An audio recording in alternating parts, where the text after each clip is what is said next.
Monsieur le Président de transition, Monsieur le Vice-président, Monsieur le Premier ministre, permettez-moi encore de m'adresser à vous avec déférence pour attirer votre attention sur un problème réel. La menace terroriste est en train de se répandre sur notre territoire comme une métastase.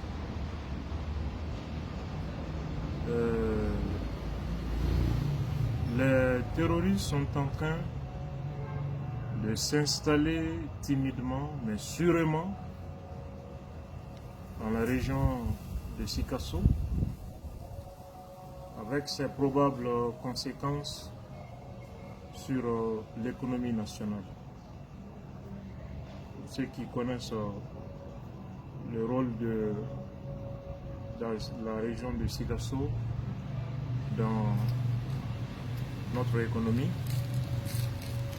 le même constat est encore possible dans la région des Cayes,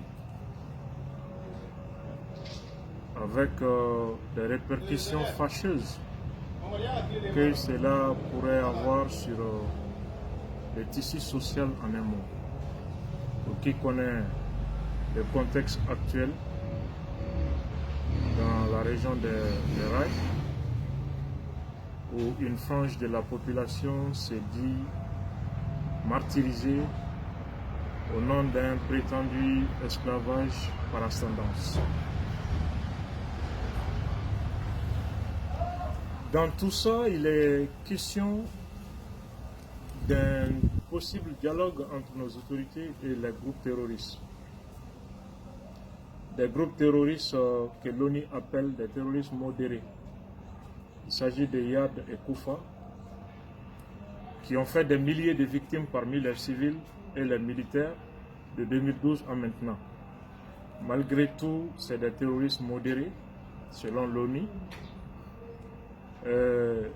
Modéré, ça veut dire fréquentable, quoi, que la communauté internationale peut fréquenter. Selon l'ONU, ils pourraient même devenir des acteurs politiques dans le futur, s'ils acceptent de prendre part à ce processus de dialogue.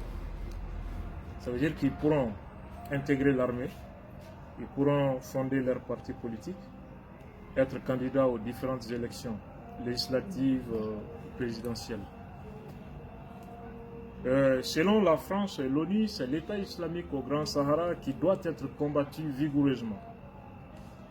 Et ils nous disent aussi que la zone d'influence de ce groupe Daesh est la zone des 3 frontières Mali, Niger, Burkina. Monsieur le Président de transition, faites extrêmement attention. C'est vrai, beaucoup pensent qu'il y a des dissensions entre nos autorités et l'Élysée par rapport à cette histoire de dialogue avec les terroristes modérés, quoi. C'est quand même extraordinaire cette appellation-là. Pourquoi faites attention? Je vais rappeler juste un seul fait, en attendant un autre jour. En 2016, pendant que l'État islamique exerçait la terreur en Syrie, Yad Agali a prêté allégeance à Baghdadi, l'homme fort de l'État islamique. Et jusqu'à présent, il n'a pas renoncé à cette allégeance-là.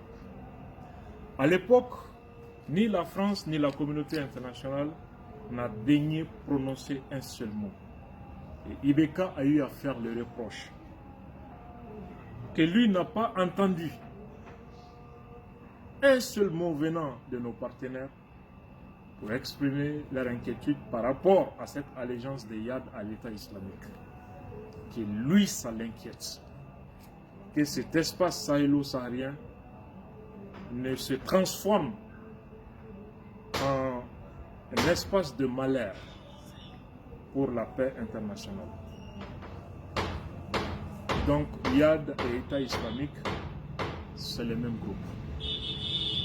Alors, d'où vient cette différence qu'on est en train de nous présenter aujourd'hui entre l'État islamique et les groupes terroristes modérés, les Yad et Koufa, qui ont fait allégeance à l'État islamique?